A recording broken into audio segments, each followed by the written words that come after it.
I am a woman. I possess the right to exercise my independence, to speak for myself, to act for myself, and to provide for myself.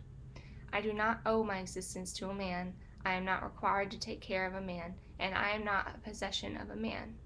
I am not an object, and neither are you. The World Health Organization defines domestic violence against a woman as any act of gender-based violence that results in or is likely to result in physical, sexual, or mental harm or suffering to women, including threats of such acts, coercion, or arbitrary deprivation of liberty, whether occurring in public or private life. As a woman, I am not to be taken advantage of, and neither are you.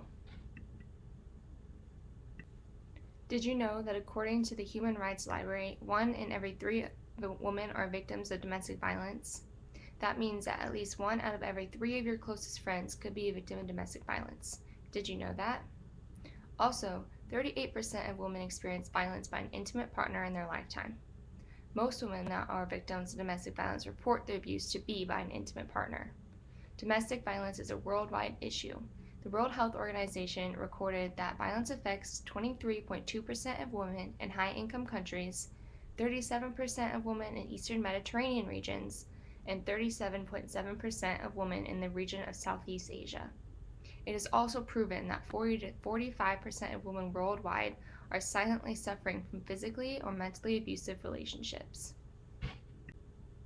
You might ask, what exactly is domestic violence and how can I break it down? To analyze the severity of just how domestic violence affects women, I find it easiest to categorize them into 5 different categories: emotional abuse, physical abuse, sexual abuse, psychological abuse, and economical abuse. The first, emotional abuse, is any hurtful words spoken by your partner or somebody in your household to you that are meant to hurt you as a person, hurt your feelings, or the way that you think about yourself. Physical abuse is harm done to you by another person or an intimate partner that is pushing, shoving, hitting, anything of that sort is physical abuse. Sexual abuse is done without the consent of you given to another person. That can also be known as rape, and it should not be tolerated. Psychological abuse is mind games, messing with your head, thinking that you're in the wrong, when really it is your partner or the other person in the wrong. Economical abuse is taking advantage of someone's financial situation, financial manipulation, asking you to be the supporter when they're not going out and getting the effort to make a job, to make an income, is economical abuse. Domestic violence affects women worldwide on a daily basis. The people who are at risk to be a perpetrator are people who have low levels of education, history of child mistreatment or family violence, substance abuse, personality disorders that condone violence, low self-esteem, or there's relationship dissatisfaction that cause male controlling behaviors. Any woman that is at risk to be a victim is anyone. You may not know it, and you may not realize it yet, but women are the top people affected by domestic violence, and it should be more known than it is. There are long-term consequences that are a result of domestic violence in women.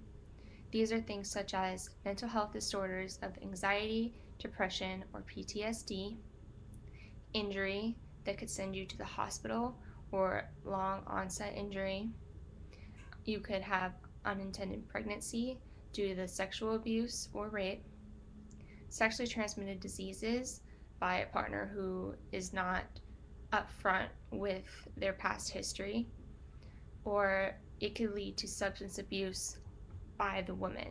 She could turn to alcohol or drugs to help deal with the mental abuse caused by being a victim of domestic violence.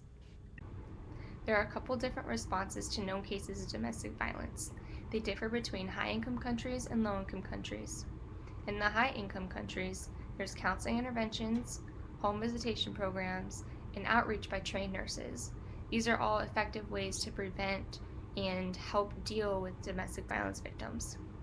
In low-income countries, There's different things such as microfinance and skill training to empower women. There is promotion of communication and relationship skills and community mobilization to spread the word about the awareness of domestic violence and if you are affected by it. There's different ways to prevent the spread of domestic violence. You can educate teens on what to look for when they're in abusive relationships. There's a domestic violence hotline that can be reached at 1-800-799-SAFE. There can be routine health checkups, programs to raise awareness, and you can be an advocate for victims of domestic violence. Domestic violence should not be overlooked anymore. I've presented known facts about the problem of domestic violence against women, analyzed those facts, and shared numerous ways to prevent this issue. Remember that we are women and we have worth. Do not be afraid to seek help if you are silently suffering. Do not be afraid to speak out. You can and you will make it through. Enough is enough. It's time to take a stand and take back our dignity and defend our bodies. We are women and we are powerful. Love shouldn't hurt. Say no to domestic violence. These are my sources.